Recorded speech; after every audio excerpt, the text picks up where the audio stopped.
2024 का ये पहला मन की बात का कार्यक्रम है। अमृतकाल में एक नई उमंग है, नई तरंग है। 2 दिन पहले हम सभी देशवासियों ने 75वां गणतंत्र दिवस बहुत धूमधाम से मनाया है। इस साल हमारे संविधान के भी 75 वर्ष हो रहे हैं और सुप्रीम कोर्ट के भी 75 वर्ष हो रहे हैं। हमारे लोकतंत्र के ये पर्व मदर ऑफ डेमोक्रेसी के रूप में भारत को और सशक्त बनाते हैं। भारत का संविधान इतने गहन मंथन के बाद बना है कि उसे जीवंत दस्तावेज कहा जाता है। इसी संविधान की मूल प्रति के तीसरे अध्याय में भारत के नागरिकों के मूलभूत अधिकारों का वर्णन किया गया है और ये बहुत दिलचस्प है कि तीसरे अध्याय के प्रारंभ में हमारे संविधान निर्माताओं ने भगवान राम, माता सीता और लक्ष्मण जी के चित्रों को स्थान दिया था। प्रभु राम का शासन हमारे संविधान निर्माताओं के लिए भी प्रेरणा का स्रोत था और इसलिए 22 जनवरी को अयोध्या में मैंने देव से देश की बात की थी, राम से राष्ट्र की बात की थी। साथियों, अयोध्या में प्राण प्रतिष्ठा के अवसर ने देश के करोड़ों लोगों को मानो एक सूत्र में बांध दिया है। सबकी भावना एक, सबकी भक्ति एक, सबकी बातों में राम, सबके हृदय में राम। देश के अनेकों लोगों ने इस दौरान राम भजन गाकर उन्हें श्री राम के चरणों में समर्पित किया। 22 जनवरी की शाम को पूरे देश ने राम ज्योति जलाई, दिवाली मनाई। इस दौरान देश ने सामूहिकता की शक्ति देखी, जो विकसित भारत के हमारे संकल्पों का भी बहुत बड़ा आधार है। मैंने देश के लोगों से आग्रह किया था कि मकर संक्रांति से 22 जनवरी तक स्वच्छता का अभियान चलाया जाए। मुझे अच्छा लगा कि लाखों लोगों ने श्रद्धाभाव से जुड़कर अपने क्षेत्र के धार्मिक स्थलों की साफ सफाई की। मुझे कितने ही लोगों ने इससे जुड़ी तस्वीरें भेजी हैं, वीडियो भेजे हैं। ये भावना रुकनी नहीं चाहिए, ये अभियान रुकना नहीं चाहिए। सामूहिकता की यही शक्ति हमारे देश को सफलता की नई ऊंचाई पर पहुंचाएगी। मेरे प्यारे देशवासियों, इस बार 26 जनवरी की परेड बहुत ही अद्भुत रही, लेकिन सबसे ज्यादा चर्चा परेड में विमेन पावर को देखकर हुई। जब कर्तव्य पथ पर केंद्रीय सुरक्षा बलों और दिल्ली पुलिस की महिला टुकड़ियों ने कदमताल शुरू किया तो सभी गर्व से भर उठे। महिला बैंड का मार्च देखकर, उनका जबरदस्त तालमेल देखकर देश विदेश में लोग झूम उठे। इस बार परेड में मार्च करने वाले 20 दस्तों में से 11 दस्ते महिलाओं के ही थे। हमने देखा कि जो झांकी निकली उसमें भी सभी महिला कलाकार ही थी। जो सांस्कृतिक कार्यक्रम हुए उसमें भी करीब 1,500 बेटियों ने हिस्सा लिया था। कई महिला कलाकार शंख, नादस्वरम और नागदा जैसे भारतीय संगीत वाद्य यंत्र बजा रही थी। डीआरडीओ ने जो झांकी निकाली उसने भी सभी का ध्यान खींचा। उसमें दिखाया गया कि कैसे नारी शक्ति जल, थल, नभ, साइबर और स्पेस हर क्षेत्र में देश की सुरक्षा कर रही हैं। 21वीं सदी का भारत ऐसे ही विमेन लेड डेवलपमेंट के मंत्र के साथ आगे बढ़ रहा है। साथियों, आपने कुछ दिन पहले ही अर्जुन अवार्ड समारोह को भी देखा होगा। इसमें राष्ट्रपति भवन में देश के कई होनहार खिलाड़ियों और एथलीटों को सम्मानित किया गया है। यहाँ भी जिस एक बात ने लोगों का खूब ध्यान खींचा, वो थी अर्जुन पुरस्कार पाने वाली बेटियां और उनकी लाइफ जर्नीज। इस बार 13 विमेन एथलीट्स को अर्जुन अवार्ड से सम्मानित किया गया है। इन विमेन एथलीट्स ने अनेकों बड़े टूर्नामेंटों में हिस्सा लिया और भारत का परचम लहराया। शारीरिक चुनौतियां, आर्थिक चुनौतियां इन साहसी और टैलेंटेड खिलाड़ियों के आगे टिक नहीं पाई। बदलते हुए भारत में हर क्षेत्र में हमारी बेटियां, देश की महिलाएं कमाल करके दिखा रही है। एक और क्षेत्र है जहां महिलाओं ने अपना परचम लहराया है, वो है सेल्फ हेल्प ग्रुप। आज विमेन सेल्फ हेल्प ग्रुप्स की देश में संख्या भी बढ़ी है और उनके काम करने के दायरे का भी बहुत विस्तार हुआ है। वो दिन दूर नहीं जब आपको गांव-गांव में, खेतों में नमो ड्रोन दीदियां ड्रोन के माध्यम से खेती में मदद करती हुई दिखाई देगी। मुझे यूपी के बहराइच में स्थानीय चीजों के उपयोग से बायो फर्टिलाइजर और बायो पेस्टिसाइड तैयार करने वाली महिलाओं के बारे में पता चला। सेल्फ हेल्प ग्रुप से जुड़ी निबिया बेगमपुर गांव की महिलाएं गाय के गोबर, नीम की पत्तियां और कई तरह के औषधीय पौधों को मिलाकर बायो फर्टिलाइजर तैयार करती हैं। इसी तरह ये महिलाएं अदरक, लहसुन, प्याज और मिर्च का पेस्ट बनाकर ऑर्गेनिक पेस्टिसाइड भी तैयार करती हैं। इन महिलाओं ने मिलकर उन्नति जैविक इकाई नाम का एक संगठन बनाया है। ये संगठन बायो प्रोडक्ट्स को तैयार करने में इन महिलाओं की मदद करता है। इनके द्वारा बनाए गए बायो फर्टिलाइजर और बायो पेस्टिसाइड्स की मांग भी लगातार बढ़ रही है। आज आसपास के गांवों के 6000 से ज्यादा किसान इनसे बायो प्रोडक्ट खरीद रहे हैं। इससे सेल्फ हेल्प ग्रुप से जुड़ी इन महिलाओं की आय बढ़ी है और उनकी आर्थिक स्थिति भी बेहतर हुई है।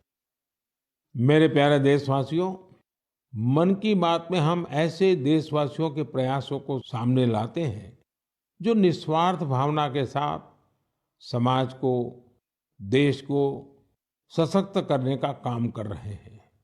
ऐसे में 3 दिन पहले जब देश ने पद्म पुरस्कारों का ऐलान किया है, तो मन की बात में ऐसे लोगों की चर्चा स्वाभाविक है। इस बार भी ऐसे अनेकों देशवासियों को पद्म सम्मान दिया गया है, जिन्होंने जमीन से जुड़कर समाज में बड़े-बड़े बदलाव लाने का काम किया है। इन इंस्पायरिंग लोगों की जीवन यात्रा के बारे में जानने को लेकर देश भर में बहुत उत्सुकता दिखी है। मीडिया की हेडलाइन से दूर, अखबारों के फ्रंट पेज से दूर, ये लोग बिना किसी लाइमलाइट के समाज सेवा में जुटे थे।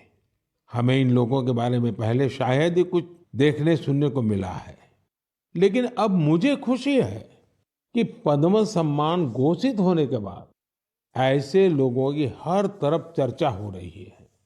लोग उनके बारे में ज्यादा से ज्यादा जानने के लिए उत्सुक है। पद्म पुरस्कार पाने वाले ये अधिकतर लोग अपने अपने क्षेत्र में काफी अनूठे काम कर रहे हैं। जैसे कोई एम्बुलेंस सर्विस मुहैया करवा रहा है, तो कोई बेसहारों के लिए सिर पर छत का इंतजाम कर रहा है।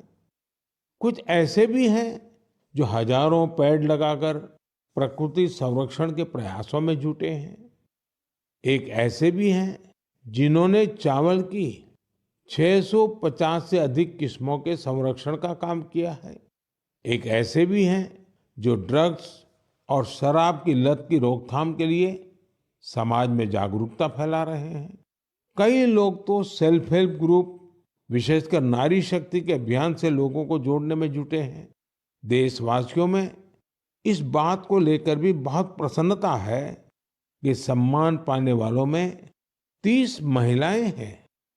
ये महिलाएं जमीनी स्तर पर अपने कार्यों से समाज और देश को आगे ले जा रही हैं।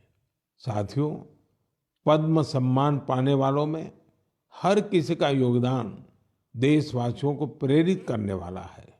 इस बार सम्मान पाने वालों में बड़ी संख्या उन लोगों की है जो शास्त्रीय नृत्य, शास्त्रीय संगीत, लोक नृत्य, थिएटर और भजन की दुनिया में देश का नाम रोशन कर रहे हैं। प्राकृत, मालवी और लंबाड़ी भाषा में बहुत ही शानदार काम करने वालों को भी ये सम्मान दिया गया है।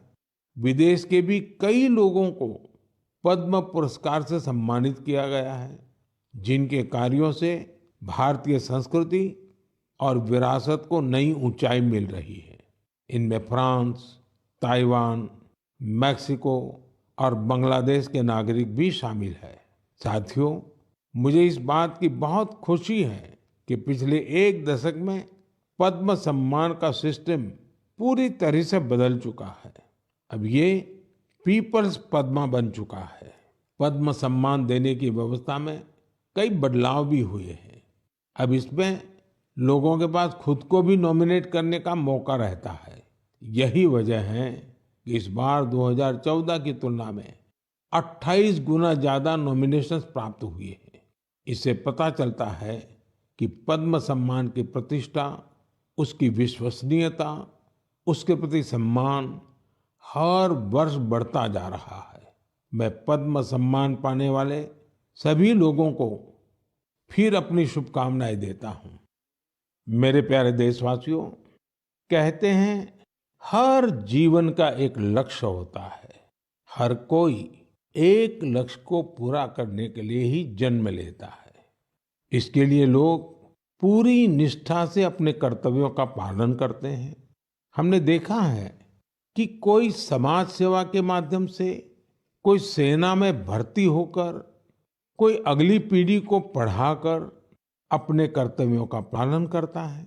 लेकिन साथियों, हमारे बीच ही कुछ लोग ऐसे भी होते हैं जो जीवन के अंत के बाद भी समाज जीवन के प्रति अपने दायित्वों को निभाते हैं, और इसके लिए उनका माध्यम होता है अंगदान। हाल के वर्षों में देश में 1000 से अधिक लोग ऐसे रहे हैं जिन्होंने अपनी मृत्यु के बाद अपने अंगों का दान कर दिया। ये निर्णय आसान नहीं होता, लेकिन ये निर्णय कई जिंदगियों को बचाने वाला होता है। मैं उन परिवारों की भी सराहना करूंगा जिन्होंने अपने करीबियों की आखिरी इच्छा का सम्मान किया। आज देश में बहुत से संगठन भी इस दिशा में बहुत प्रेरक प्रयास कर रहे हैं। कुछ संगठन लोगों को अंगदान के लिए जागरूक कर रहे हैं। कुछ संस्थाएं अंगदान करने के इच्छुक लोगों का रजिस्ट्रेशन कराने में मदद कर रही हैं। ऐसे प्रयासों से देश में ऑर्गन डोनेशन के प्रति सकारात्मक माहौल बन रहा है और लोगों की जिंदगियां भी बच रही है। मेरे प्यारे देशवासियों, अब मैं आपसे भारत की एक ऐसी उपलब्धि साझा कर रहा हूं जिससे मरीजों का जीवन आसान बनेगा, उनकी परेशानी कुछ कम होगी। आप में से कई लोग होंगे जिन्हें इलाज के लिए आयुर्वेद, सिद्धा या यूनानी की चिकित्सा पद्धति से मदद मिलती है। लेकिन इनके मरीजों को तब समस्या होती है जब इसी पद्धति के किसी दूसरे डॉक्टर के पास जाते हैं। इन चिकित्सा पद्धतियों में बीमारी के नाम, इलाज और दवाइयों के लिए एक जैसी भाषा का इस्तेमाल नहीं होता है। हर चिकित्सक अपने तरीके से बीमारी का नाम और इलाज के तौर तरीके लिखता है। इससे दूसरे चिकित्सक के लिए समझ पाना कई बार बहुत मुश्किल हो जाता है। दशकों से चली आ रही इस समस्या का भी अब समाधान खोज लिया गया है। मुझे ये बताते हुए खुशी हो रही है कि आयुष मंत्रालय ने आयुर्वेद, सिद्ध और यूनानी चिकित्सा से जुड़े डेटा और शब्दावली का वर्गीकरण किया है। इसमें विश्व स्वास्थ्य संगठन ने भी मदद की है। दोनों के प्रयासों से आयुर्वेद, यूनानी और सिद्ध चिकित्सा में बीमारी और इलाज के जुड़ी शब्दावली की कोडिंग कर दी गई है। इस कोडिंग की मदद से अब सभी डॉक्टर प्रिस्क्रिप्शन या अपनी पर्ची पर एक जैसी भाषा लिखेंगे। इसका एक फायदा ये होगा कि अगर आप वो पर्ची लेकर दूसरे डॉक्टर के पास जाएंगे तो डॉक्टर को इसकी पूरी जानकारी उस पर्ची से ही मिल जाएगी। आपकी बीमारी, इलाज, कौन कौन सी दवाएं चली हैं, कब से इलाज चल रहा है, आपको किन चीजों से एलर्जी है, ये सब जानने में उस पर्ची से मदद मिलेगी। इसका एक और फायदा उन लोगों को होगा जो रिसर्च के काम से जुड़े हैं। दूसरे देशों के वैज्ञानिकों को भी बीमारी, दवाएं और उसके प्रभाव की पूरी जानकारी मिल जाएगी। रिसर्च बढ़ने और कई वैज्ञानिकों के साथ साथ जुड़ने से ये चिकित्सा पद्धति और बेहतर परिणाम देंगे और लोगों का इनके प्रति झुकाव बढ़ेगा। मुझे विश्वास है इन आयुष पद्धतियों से जुड़े हमारे चिकित्सक इस कोडिंग को जल्द से जल्द अपनाएंगे। मेरे साथियों, जब आयुष चिकित्सा पद्धति की बात कर रहा हूं तो मेरी आंखों के सामने यानुंग जामोह लोगों की भी तस्वीर आ रही है। सुश्री यानुंग अरुणाचल प्रदेश की रहने वाली हैं और हर्बल औषधीय विशेषज्ञ हैं। इन्होंने आदि जनजाति की पारंपरिक चिकित्सा प्रणाली को पुनर्जीवित करने के लिए काफी काम किया है। इस योगदान के लिए उन्हें इस बार पद्म सम्मान भी दिया गया है। इसी तरह इस बार छत्तीसगढ़ के हेमचंद मांझी, उनको भी पद्म सम्मान मिला है। वैद्यराज हेमचंद मांझी भी आयुष चिकित्सा पद्धति की मदद से लोगों का इलाज करते हैं। छत्तीसगढ़ के नारायणपुर में गरीब मरीजों की सेवा करते हुए उन्हें 5 दशक से ज्यादा का समय हो रहा है। हमारे देश में आयुर्वेद और हर्बल मेडिसिन का जो खजाना छिपा है, उसके संरक्षक में सुश्री यानुंग और हेमचंद जी जैसे लोगों की बहुत बड़ी भूमिका है। मेरे प्यारे देशवासियों, मन की बात के जरिए हमारा और आपका जो रिश्ता बना है वो 1 दशक पुराना हो चुका है। सोशल मीडिया और इंटरनेट के इस दौर में भी रेडियो पूरे देश को जोड़ने का एक सशक्त माध्यम है। रेडियो की ताकत कितना बदलाव ला सकती है, इसकी एक अनूठी मिसाल छत्तीसगढ़ में देखने को मिल रही है। बीते करीब 7 वर्षों से यहाँ रेडियो पर एक लोकप्रिय कार्यक्रम का प्रसारण हो रहा है, जिसका नाम है हमर हाथी हमर गोठ।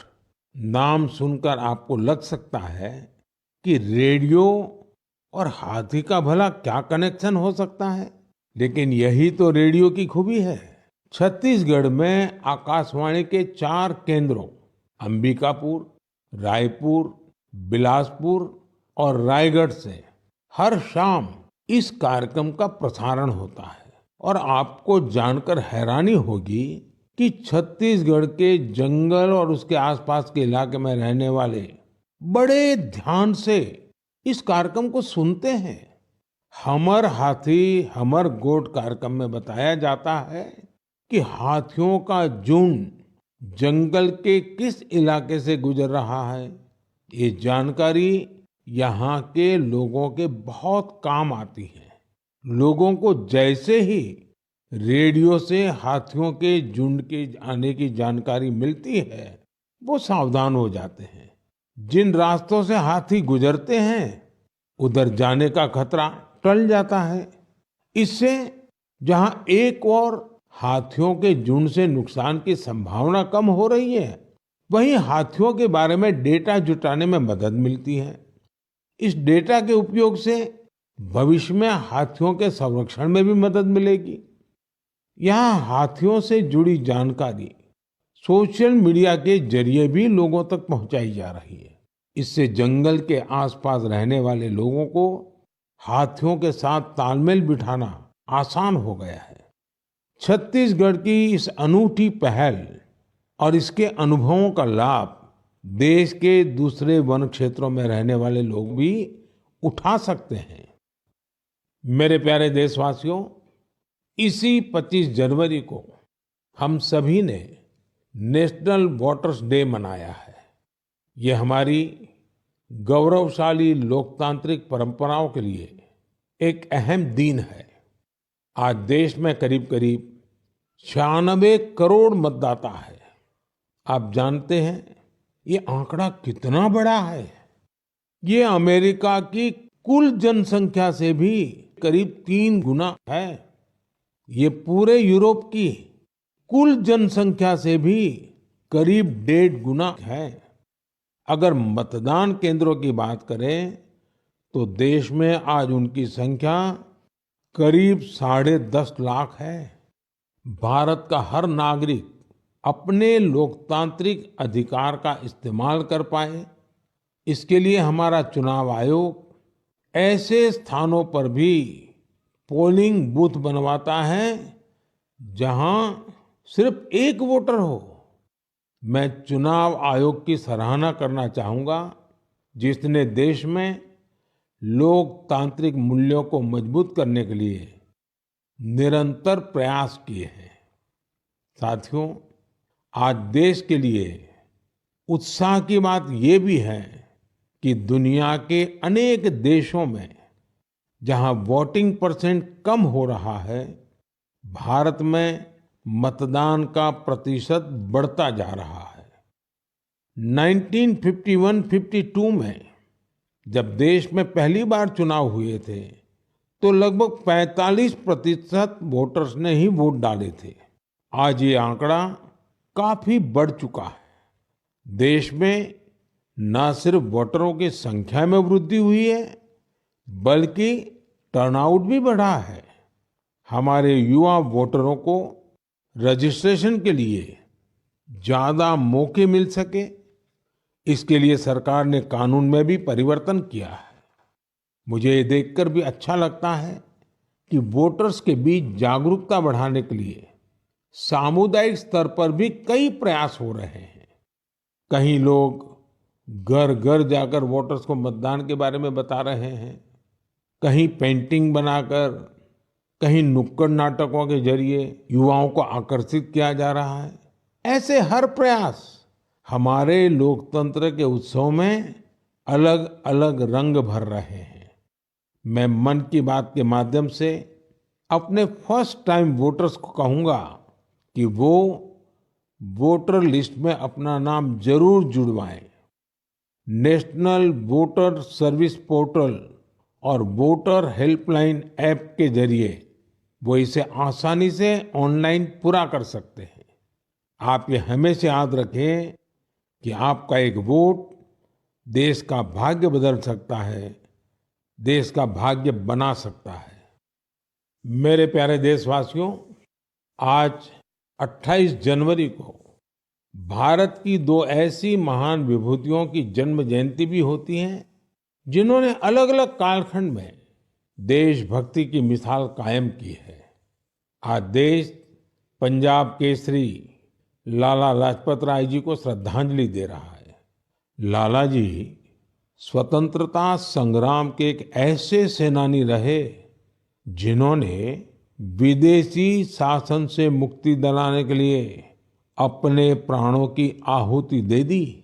लाला जी के व्यक्तित्व को सिर्फ आजादी की लड़ाई तक सीमित नहीं किया जा सकता। वो बहुत दूरदर्शी थे। उन्होंने पंजाब नेशनल बैंक और कई अन्य संस्थाओं के निर्माण में अहम भूमिका निभाई थी।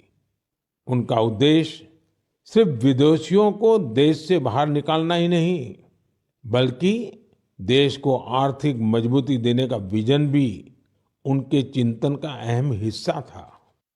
उनके विचारों और उनके बलिदान ने भगत सिंह को बहुत प्रभावित किया था। आज फील्ड मार्शल के.एम. करियप्पा जी को भी श्रद्धापूर्वक नमन करने का दिन है। उन्होंने इतिहास के महत्वपूर्ण दौर में हमारी सेना का नेतृत्व कर साहस और शौर्य की मिसाल कायम की थी। हमारी सेना को शक्तिशाली बनाने में उनका महत्वपूर्ण योगदान है। मेरे प्यारे देशवासियों, आज खेलों की दुनिया में भी भारत नित नई ऊंचाइयों को छू रहा है। स्पोर्ट्स की दुनिया में आगे बढ़ने के लिए जरूरी है कि खिलाड़ियों को ज्यादा से ज्यादा खेलने का मौका मिले और देश में भली भांति के स्पोर्ट्स टूर्नामेंट भी आयोजित हो। इसी सोच के साथ आज भारत में नए नए स्पोर्ट्स टूर्नामेंट्स आयोजित किए जा रहे हैं। कुछ दिन पहले ही चेन्नई में खेलो इंडिया यूथ गेम्स का उद्घाटन किया। इसमें देश के 5,000 से ज्यादा एथलीट्स हिस्सा ले रहे हैं। मुझे खुशी है कि आज भारत में लगातार ऐसे नए प्लेटफॉर्म तैयार हो रहे हैं जिनमें खिलाड़ियों को अपना सामर्थ्य दिखाने का मौका मिल रहा है। ऐसा ही एक प्लेटफॉर्म बना है बीच गेम्स का, जो दीव के अंदर उसका आयोजन हुआ था। आप जानते ही हो, दीव केंद्र शासित प्रदेश है, सोमनाथ के बिल्कुल पास है। इस साल की शुरुआत में ही दीव में इन बीच गेम्स का आयोजन किया गया। ये भारत का पहला मल्टी स्पोर्ट्स बीच गेम्स था। इनमें tug of war, sea swimming, pencak silat, mallakhamb, beach volleyball, beach kabaddi, beach soccer और बीच बॉक्सिंग जैसे कंपटीशन हुए। इनमें हर प्रतियोगी को अपनी प्रतिभा दिखाने का भरपूर मौका मिला और आपको जानकर हैरानी होगी कि इस टूर्नामेंट में ऐसे राज्यों से भी बहुत से खिलाड़ी आए जिनका दूर दूर तक समंदर से कोई नाता नहीं है। इस टूर्नामेंट में सबसे ज्यादा मेडल भी मध्य प्रदेश ने जीते, जहां कोई सी बीच नहीं है। खेलों के प्रति यही टेम्परामेंट किसी भी देश को स्पोर्ट्स की दुनिया का सरताज बनाता है। मेरे प्यारे देशवासियों, मन की बात में इस बार मेरे साथ इतना ही। फरवरी में आपसे फिर एक बार बात होगी। देश के लोगों के सामूहिक प्रयासों से, व्यक्तिगत प्रयासों से कैसे देश आगे बढ़ रहा है, इसी पर हमारा फोकस होगा। साथियों, कल 29 तारीख को सुबह 11 बजे हम परीक्षा पे चर्चा भी करेंगे। परीक्षा पे चर्चा का ये 7वां संस्करण होगा। ये एक ऐसा कार्यक्रम है जिसका मैं हमेशा इंतजार करता हूँ। इससे मुझे स्टूडेंट्स के साथ बातचीत करने का मौका मिलता है और मैं उनके परीक्षा संबंधी तनाव को कम करने का भी प्रयास करता हूँ। पिछले 7 वर्षों में परीक्षा पे चर्चा शिक्षा और परीक्षा से संबंधित कई मुद्दों पर बातचीत करने का एक बहुत अच्छा माध्यम बनकर उभरा है। मुझे खुशी है कि इस बार 2.25 करोड़ से अधिक विद्यार्थियों ने इसके लिए रजिस्ट्रेशन कराया है और अपने इनपुट भी दिए हैं। मैं आपको बता दूं कि जब हमने पहली बार 2018 में ये कार्यक्रम शुरू किया था तो यह संख्या केवल 22,000 थी। स्टूडेंट्स को प्रेरित करने के लिए और परीक्षा के तनाव के बारे में जागरूकता फैलाने के लिए बहुत से अभिनव प्रयास भी किए गए हैं। मैं आप सभी से, विशेषकर युवाओं से, विद्यार्थियों से आग्रह करूंगा कि वे कल रिकॉर्ड संख्या में शामिल हो। मुझे भी आपसे बात करके बहुत अच्छा लगेगा। इन्हीं शब्दों के साथ मैं मन की बात के इस एपिसोड में आपसे विदा लेता हूं। जल्द ही फिर मिलेंगे। धन्यवाद।